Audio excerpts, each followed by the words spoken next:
I'm Marcus Smith, and this is Constant Wonder. Every morning, we awake to a world marvelously alive. Where do we encounter awe and wonder in this world? In animals and plants, in deserts, on mountains, in forests, ocean and sky, in history, art and science, in human striving and human kindness. Join us as we quest for the awe and wonder of knowing we are part of something infinitely larger than ourselves.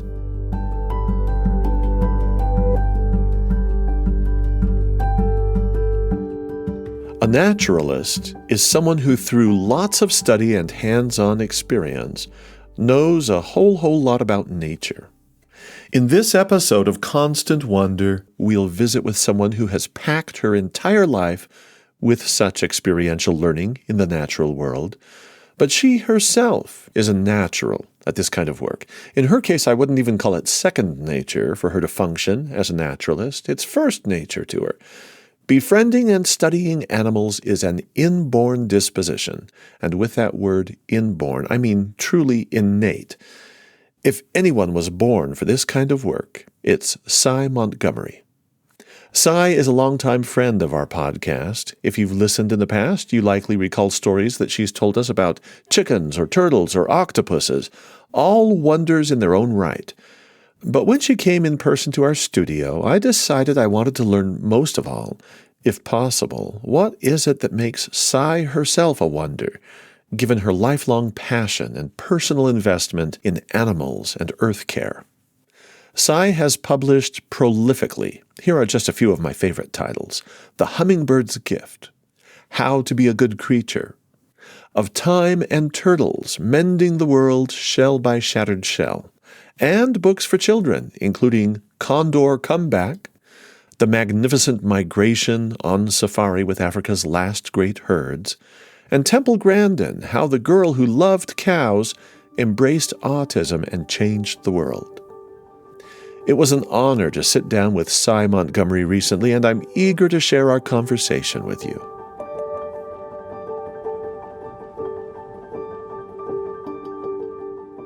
Sy, I'm so glad you could come. Oh, I couldn't come to Utah and not see you. Thank you for coming to our studios. Today, I thought it would be great to get to know you as well as animals. I know you're on a book tour. A wonderful book for children, The True and Lucky Life of a Turtle. But we want to find out your story because your career, your life, has been so dedicated to the animal kingdom in particular. Can we start with childhood? Yeah, absolutely. I don't remember a lot of my childhood, but my parents told me. They took me to the Frankfurt Zoo. I was born in Germany. I was less than 2 years old. And as a toddler, I broke free of my parents' hands. And when they next saw me, I was in the hippo pen with the hippos.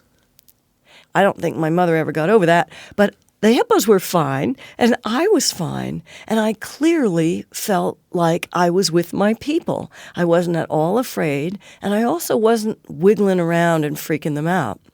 So when I began to talk, I told my parents that my big problem was that everyone wanted me to grow up to be a little girl, and I wasn't actually a little girl. I was a horse. And my mother was horrified again, went to the pediatrician, and he assured her I would grow out of it, which I did when I discovered I was actually a dog.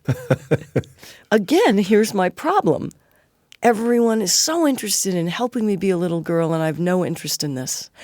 I need a dog to help me be a dog. Did you see yourself as different from other children in this regard? Totally. In fact, I was sent home from my first day of kindergarten because I bit a little boy. He was pulling the legs off of Daddy Longlegs. Unforgivable in your eyes? Well, you know how we ask each other, what would Jesus do? I often ask myself, what would Molly do? Because she was the dog that my parents got me, a Scottish Terrier, when I was little. And if she saw injustice, she bit. So I would too. this is actually emulating the behaviors and maybe even the values of animals, if animals could be said to have values. Well, they certainly do. Goodness. Yeah. She was the adored older sister that I might have wished for. I didn't want to have an older sister who was like putting on false eyelashes and wearing go-go boots or that kind of thing. I wanted an older sister who could run really fast and who could see in the dark and whose tall ears could pick up sounds that people couldn't hear. Someone who was fierce and feral and fearless. And that was Molly. How big was she? Scotties, they are, gosh, what do you think she weighed? The better Maybe question would be, 30 how big pounds? were you compared to her? Well, this is the interesting thing. I guess I was maybe 3 or something, or 4. Again, I don't remember a lot of my childhood. I had a head injury, and everyone who remembers me as a child is now dead. But I sure do remember what my parents told me. And Molly, even though she was younger than me, because she was a puppy and I had been born a couple of years earlier, I recognized even as a child that she was more mature. Dogs do mature more rapidly than children. So, in a few years, a dog is an adult. A child takes, 18 years if you look at the point at which you're allowed to vote.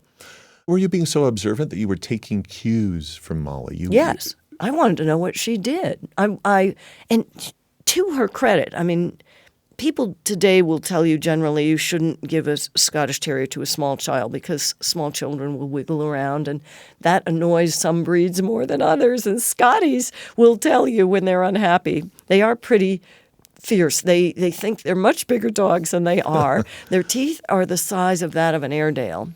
And it's not that she bit a whole lot of people, but I knew she was also strong and fast and just supremely competent.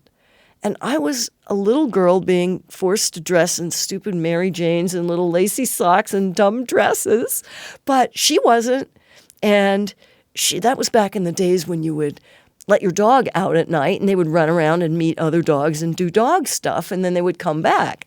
Today you can't do that. Your dog would be hit by a car, some horrible thing would happen. But I was very aware that she was out doing grown-up dog stuff. I have to ask you this, and I don't want to make too much of this either, but the fact that this kind of set you apart from whatever might be deemed to be normative childhood behavior, that can be hard. That can be hard to feel different from other kids your age. Well, you don't know any different. I was an only child. My father was a brigadier general most of my life. And if you were the general's daughter and you're living on base, no one on base wants their kids to play with you. Because what if they bean you over the head with their little plastic truck? Your dad's doing KP for the rest of his life, or they might fear. I went to a private school that was far, far away. So any children who I might have made friends with at school, I wasn't playing with them in, the afternoons. I had other friends. I had bees, and I had a parakeet named Jerry, and I had lizards, those anole lizards, a whole series of them, all named Lizzie. And I loved watching ants, and I loved watching birds, and I knew how to stay still. And again, this might have been because of head injury, but I'm so old. I was brought up in the era in which children's portraits were painted. My parents had me sit for 2 portraits as a toddler. And I stayed perfectly still for hours because they burned a candle. And I watched the flame.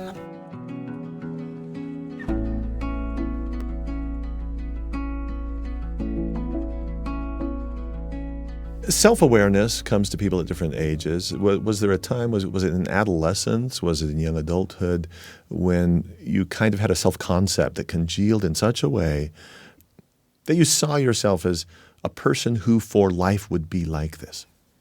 I didn't have a sudden awakening, but learning to read was a huge thing for me. I remember my father, we moved around a lot as we were military, but the first 4 years of grade school, we lived at Fort Hamilton in Brooklyn, New York. And the newspaper that you read was the New York Times. I was born in 1958, so I'm reading the New York Times in the 1960s. I love animals, so my father is helping me learn to read the newspaper by reading all the stories about animals. And what were all the stories about animals about in the New York Times in the 1960s? How they were going extinct. Yeah. And why were they going extinct? They were going extinct because of us, because of our pollution, because of our overhunting, because our homes and roads and factories and cars were overrunning their land. Because there were so many of us. This isn't all that many years after Rachel Carson and Silent Spring, and so I would imagine that public awareness during this era, late 50s into the 60s, a heightened awareness. Yes, and the New York Times is reporting on this. And I knew about extinction because for the longest time I was in love with dinosaurs. I still am, because of course they're now birds. So that takes us to your chicken book, probably. Right. Well, I was devastated as a child to learn that the dinosaurs had gone extinct. So I knew what extinction was. But the thought that elephants could become extinct, that whales could become extinct, that gorillas and chimpanzees who looked so like us and behaved so like us could become extinct, this upset me tremendously as a child. And I'd always felt like what I wanted to do in my life was to help animals and be with animals.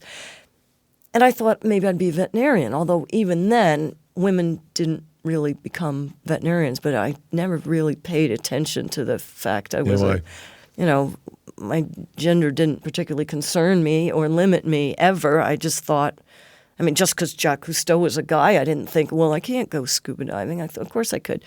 And remember, Jane Goodall went into the field in 1960, and the National Geographic magazines that I was looking at before I could even read were showing this young, ponytailed, blonde girl kneeling down on the African soil, reaching her arm out towards a chimpanzee who was reaching his arm out to her. So all of this is going into my brain.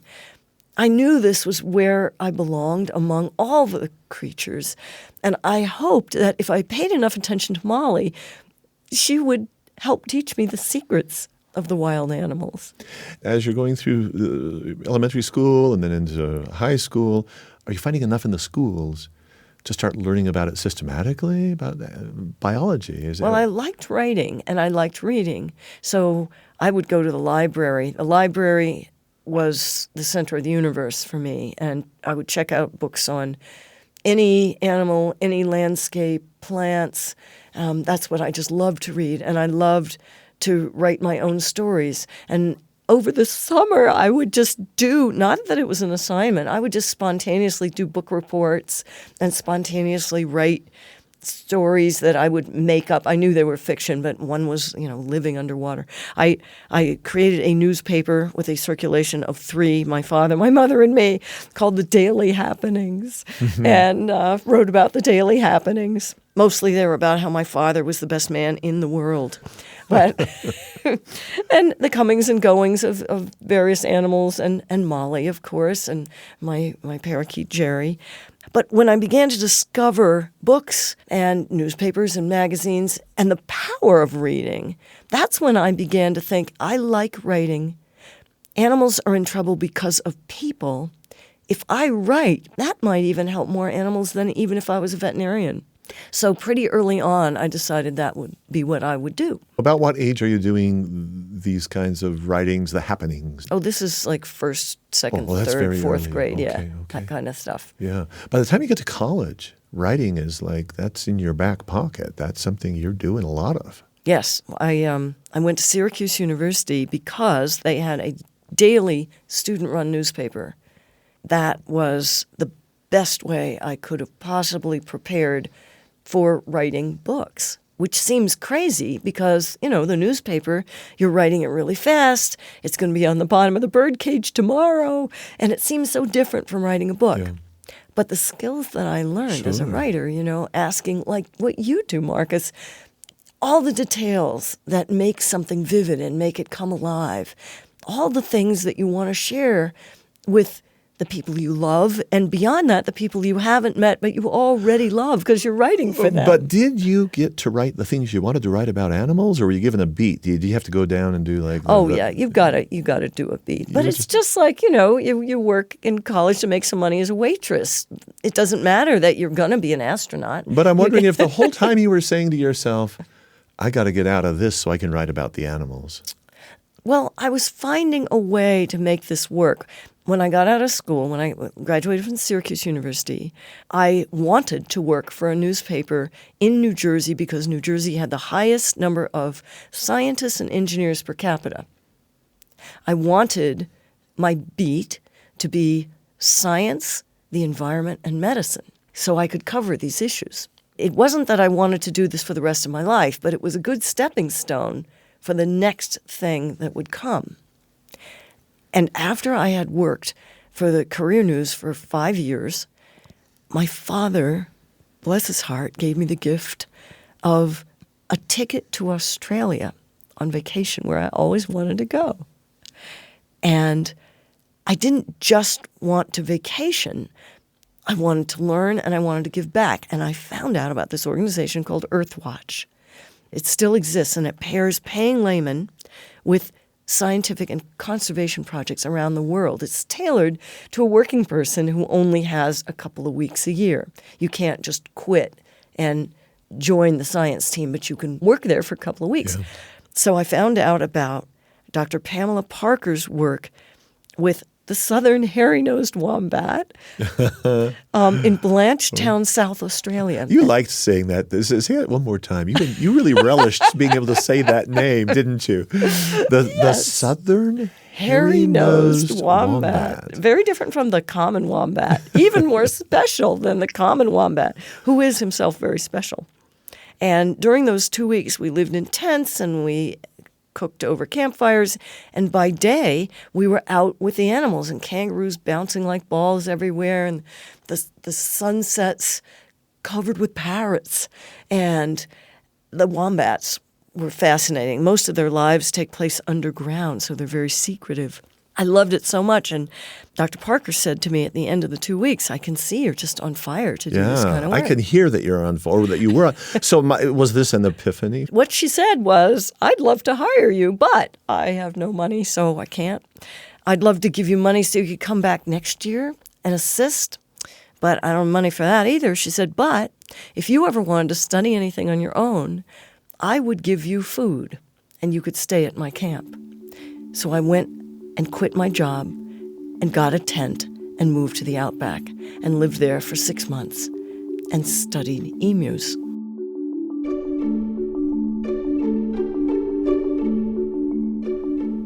I forgot to ask Sy about this little detail, but presumably Dr. Parker made good on the promise to provide her food.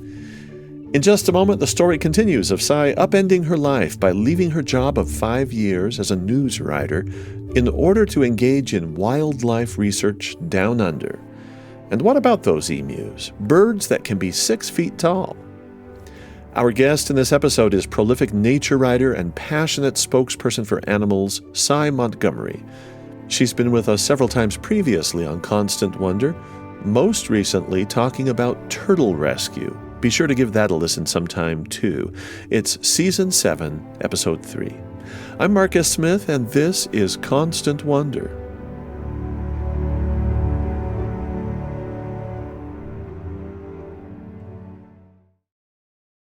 I've worked with lots of younger kids, including my own, and I know firsthand the great feeling of finding just the right kind of educational listening for younger folk. We've got a podcast perfectly suited for younger hearts and minds. It's the Constant Wonder Kids podcast. Stories from the original Constant Wonder podcast featured in a way that's totally accessible for children from about kindergarten age until they hit middle school. Many of these episodes are adventure stories out in nature with fascinating people who go out into the wide world to see its wonder and awe. Curious, developing kids love this podcast, as well as the grown-ups who guide and love these kids. True stories about ocean divers, bird scientists, volcanologists, Non-experts who rescue animals and rewild and replant damaged habitats. Positive stories about people doing positive things for the world. Would you like to get inside the mind of a bee, or find tiny hummingbird eggs, or go in search of seahorses? Maybe discover amazing ways that some plants can think and communicate. Constant Wonder Kids is perfect for road trips, bedtime listening, maybe just for whenever your brain's got an itch that needs to be scratched. New episodes drop on Mondays. Tune in to Constant Wonder Kids on Apple Podcasts, Spotify, YouTube, or wherever you get your podcasts. Now, back to Constant Wonder. Quitting your job to go live in a tent and study emus in Australia for half a year. Sy, that is a huge commitment. I would call it very gutsy. I would not have been so adventurous. I'm a timid person by nature. I'm not sure that's true. I do not stick my neck out very far, very often. I mean, this is pivotal. But I knew. I mean, everyone was saying I was crazy. My parents thought I was crazy. Everyone except my future husband, Howard Mansfield. He encouraged me to go. And I had a really good job. I mean, I had a peach of a job, and I was appreciated, and I was doing meaningful work. It wasn't like I didn't like what I was doing and I had to escape. So was this thing in Australia still with wombats? Well, the conservation park, which is about 2 hours from the city of Adelaide, has all kinds of wonderful animals on it. And when I left, I did not know what I would study. I had no idea. But, if you throw yourself at the feet of your guides, who are the animals, I was confident something would materialize, that luck would find me. And one day I was out alone collecting some plants, helping a graduate student who needed some plants collected for a nitrogen study, and she'd sent me out with a bunch of paper bags to do a transect.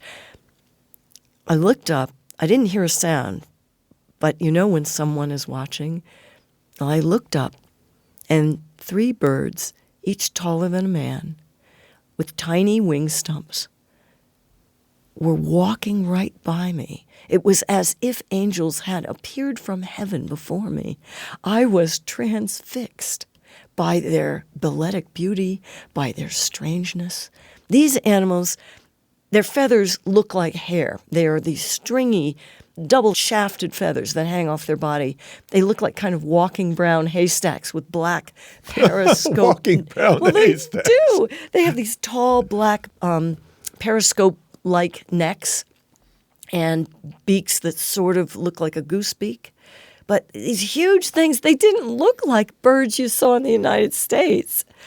And I thought, wow, I want to study these guys.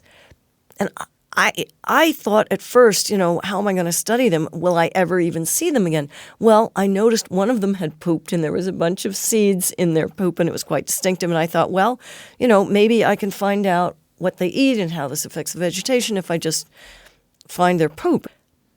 But I kept finding the birds, and I kept approaching them until they were uncomfortable and then stopping.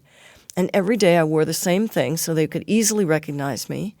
And every day my presence told them, I'm not going to hurt you. I'm not going to scare you. Because Jane Goodall was my heroine. And that is how she had approached the chimpanzees of Gombe. She didn't stalk after them when they didn't want to be seen. She sat out on that special place called the Peak and let the apes see her and get used to her. And then gradually got closer and closer until she could be among them. So you didn't know that methodology from Jane Goodall before you did your little trick? Yes. And then I did the same with these birds. And this was at a time when the intelligence of birds was something a lot of scientists did not understand. They thought, bird brains, Even though the emu stands beside the kangaroo on the coat of arms of Australia, no one had done a study just finding out, what do they do all day? Where do they go? What do they do? How much time do they spend feeding? How often do they drink? Are they sitting? Are they standing? Are they sleeping? When they sleep, are their necks under their little tiny 8-inch wing stuff? No one knew the most basic stuff about them. So I just followed them all day long. And documented it.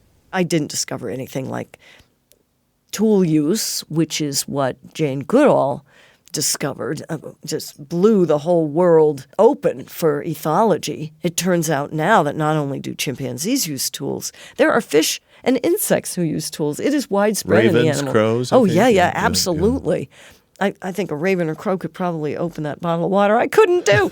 But yeah, it's quite widespread. But before, it was thought that only humans use tools, and this is what distinguished us from the rest of animate creation. Do you ever tell this story to children and try to encourage them to take notes of what they're observing? Yeah, I do. And I get questions from kids, too, about, what could I study? What could I find out that's new? And the fact that I was studying an animal that was so well known in Australia, it was on the bloody coat of arms, but no one had studied them just doing what they're Big doing gap. all day. Really big gap there. Enormous. Same thing is true of so many other animals.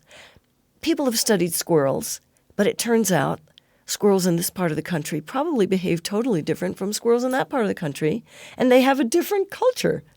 So you could do a study of squirrels in your backyard, and you might find out something no one has ever seen. We had a guest named Steve Peck. He's a professor here at the university, and he one day decided, well, where do these birds go and what do they do at night? Mm-hmm. And he started doing what you did. He became observant. He went out with special, I think, infrared sensors, and he found out that the very birds, he didn't know where do they go at night? They went to a tree right up against his house and were right there all night long, right where he lived. Wow. And it was like a revelation to him. It is a revelation. Animals are such a revelation. They are, as Henry Beston said, other nations. They're living right beside us. And they're living in our world, but experiencing our world through different senses with different powers. And once you start to understand their world, it expands your world. And it enormously expands your capacity for wonder and for compassion. And I think it makes us better creatures.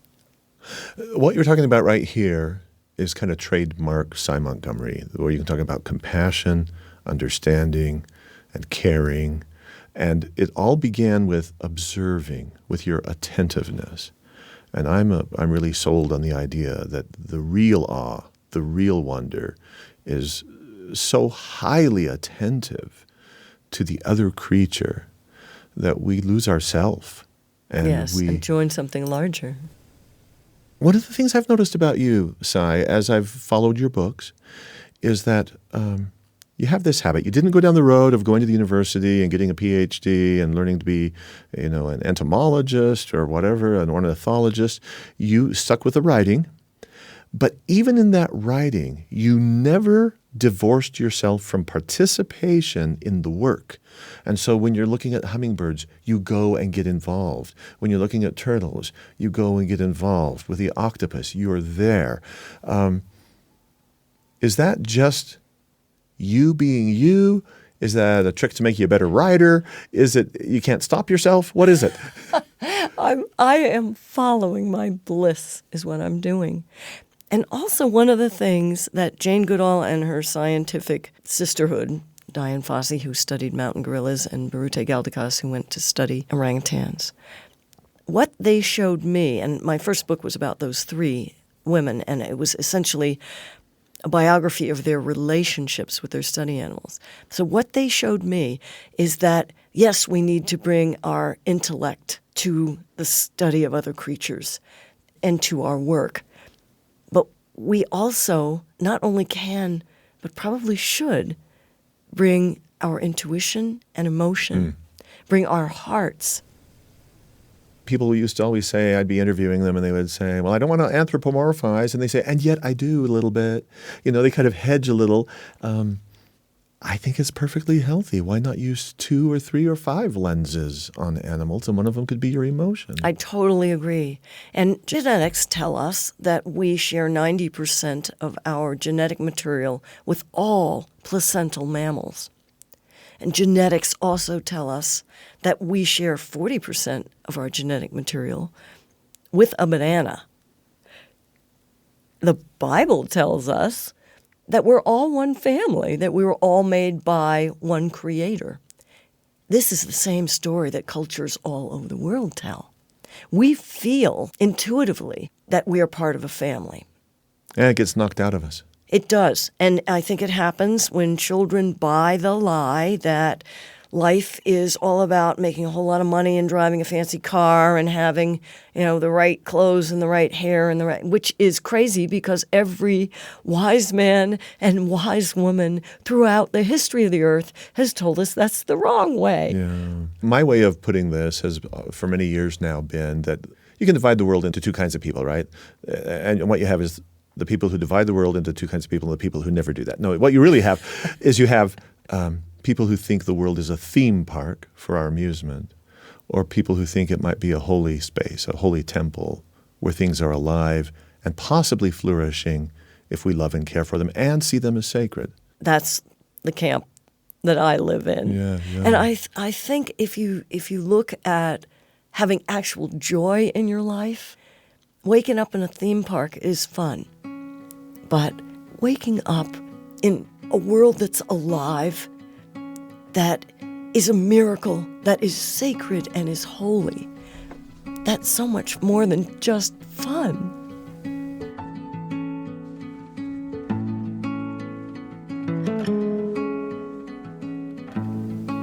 I want to go back to extinction for a bit. As you were talking about extinction and you were becoming aware of that when you were very young, it reminded me when I was about 12, 13, 14, I started loving whales. I grew up in Southern California on the coast, San Diego, and I had opportunity to go out. And I would get out the encyclopedias. Blue whales were my favorite. And one day I heard that they were extinct. And for years, I lived believing that blue whales were extinct. I was a grown man before I was disabused of that notion. My gosh.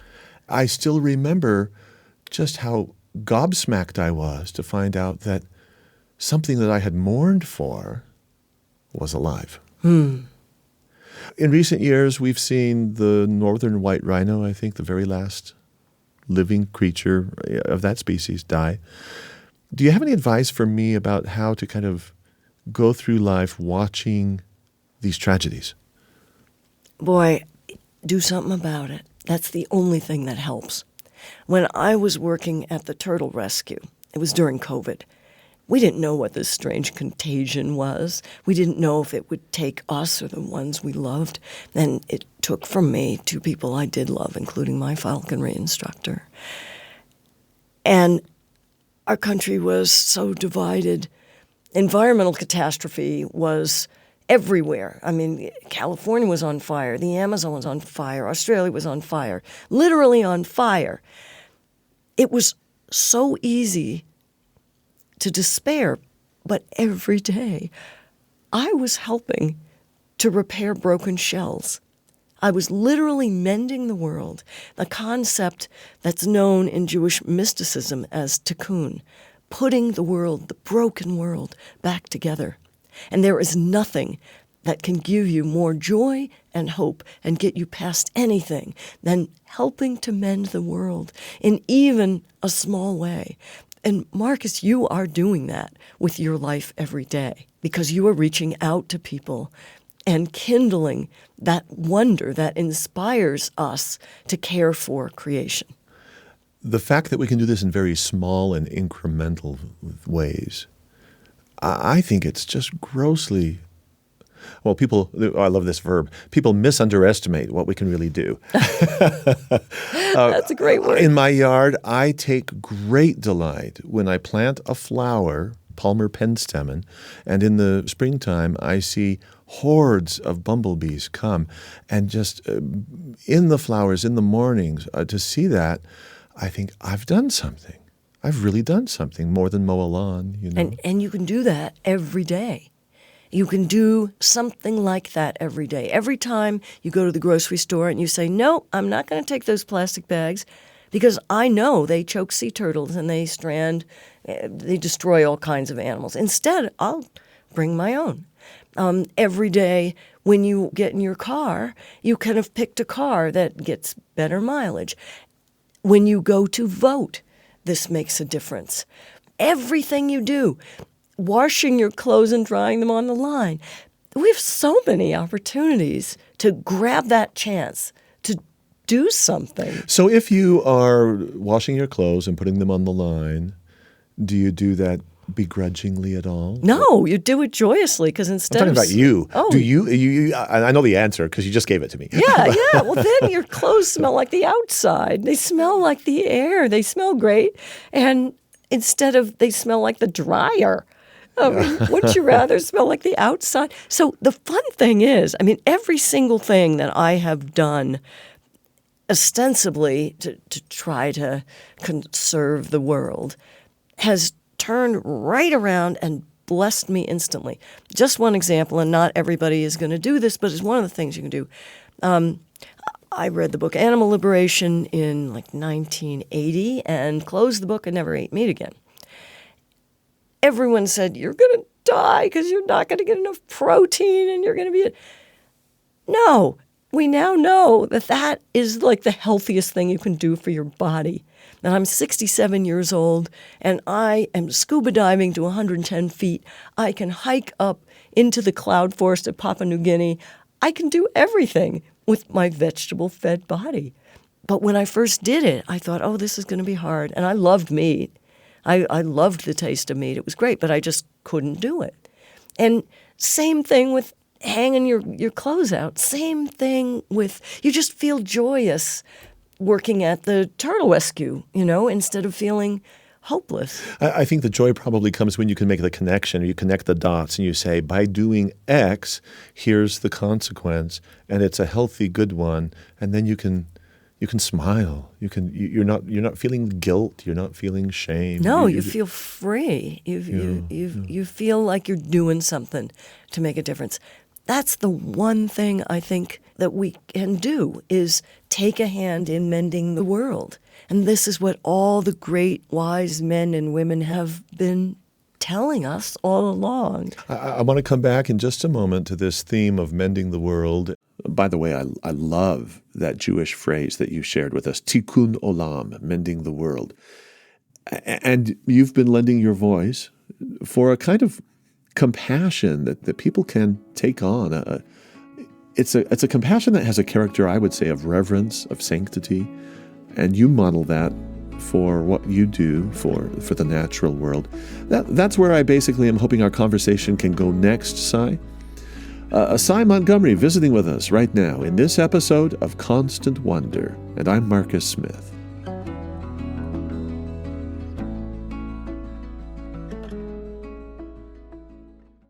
It's a pleasure in this episode to have Sy Montgomery with us, a prolific writer about creation, about animals, about nature.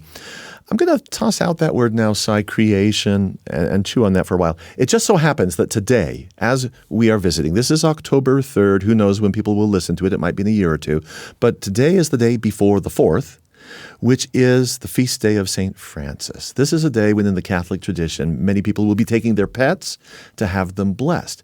It also happens to be the conclusion of what in recent decades has become something called either Creation Tide or the Season of Creation.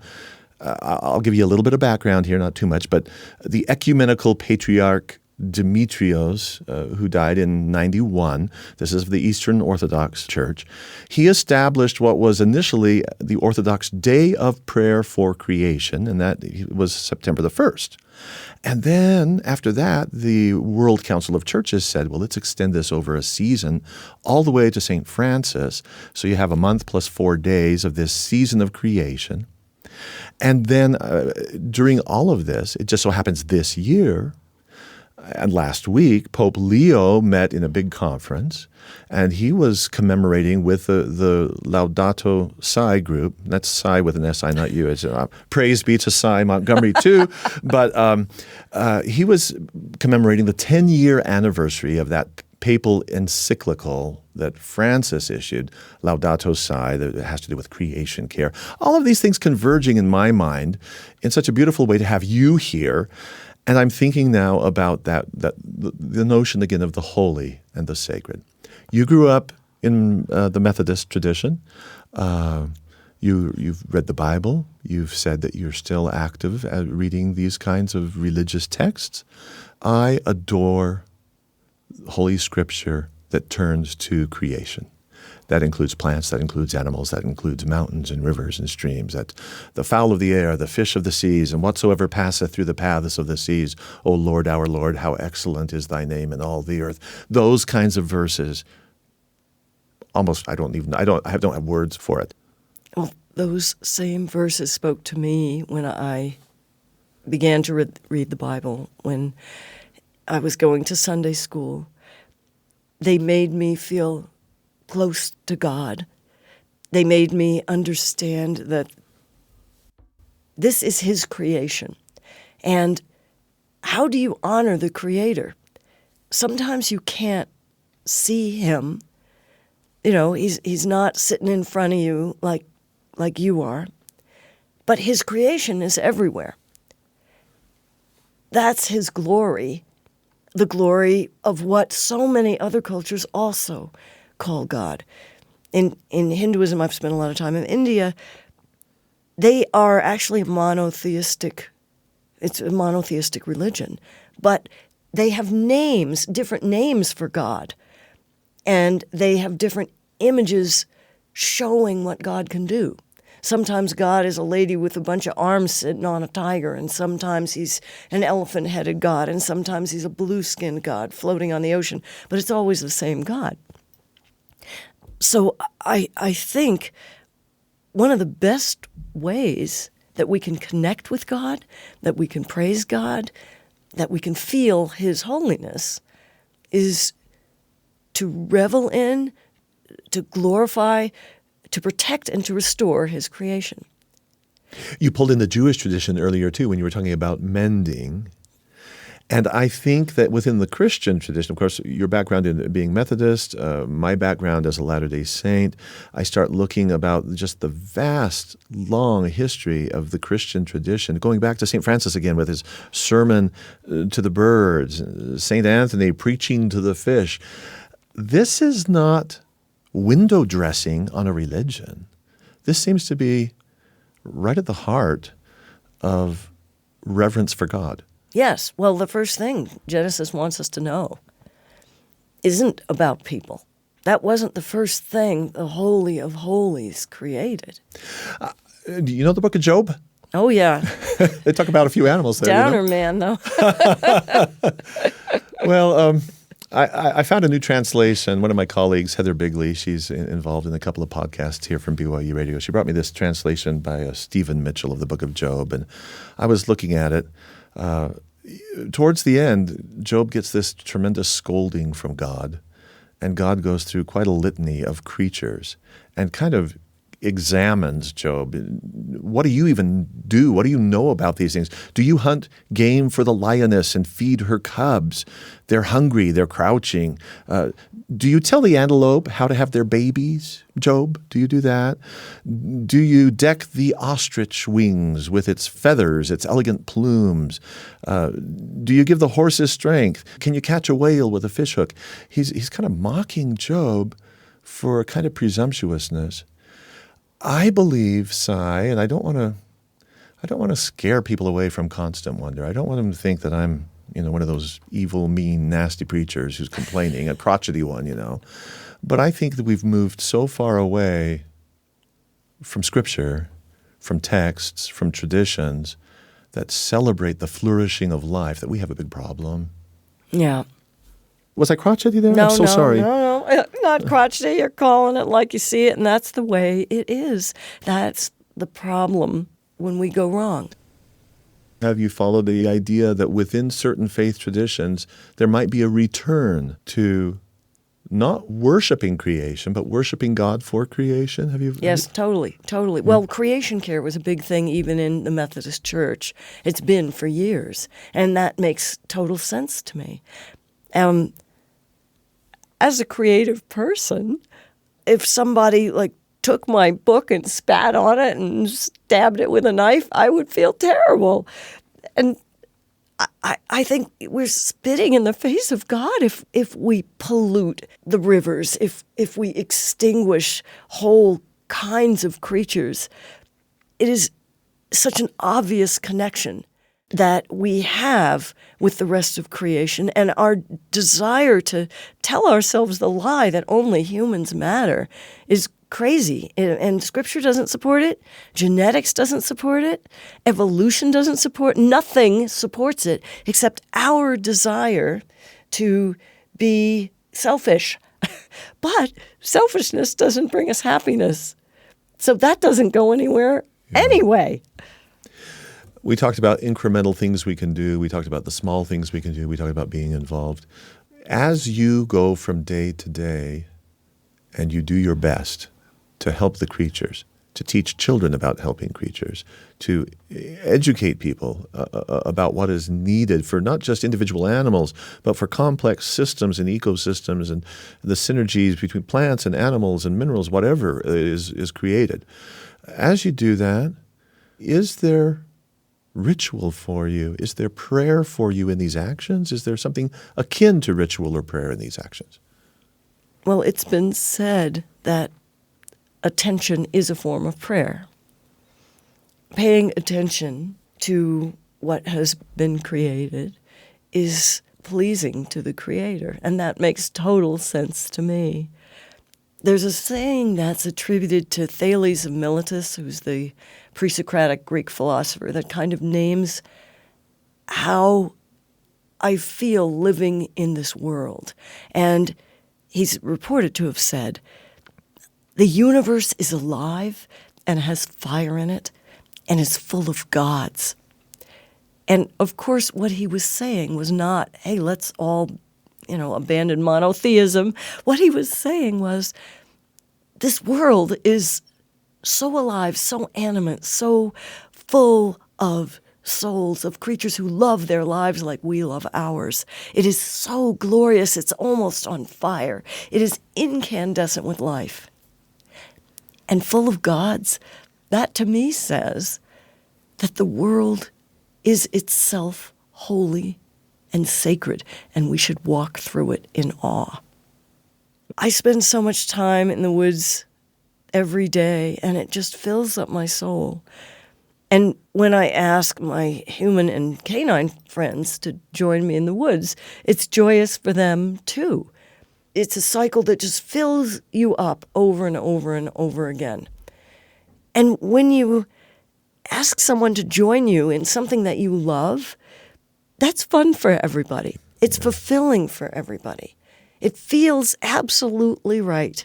And no matter what else is going on in your day, having that time outside, listening to birds or listening to water, just seeing the snow cover the land or watching the plants wake up in the spring, that renewal, that lets you touch eternity. You don't feel alone. You don't feel powerless. You feel part of a big, strong, beautiful family. And that's what I hope to invite everyone I know to do with me. Sy, such an honor and a pleasure to have you with us. I've just enjoyed this so much. Thank you for coming. Oh, such a joy to be with you. And what a beautiful part of the world you live in. It truly is.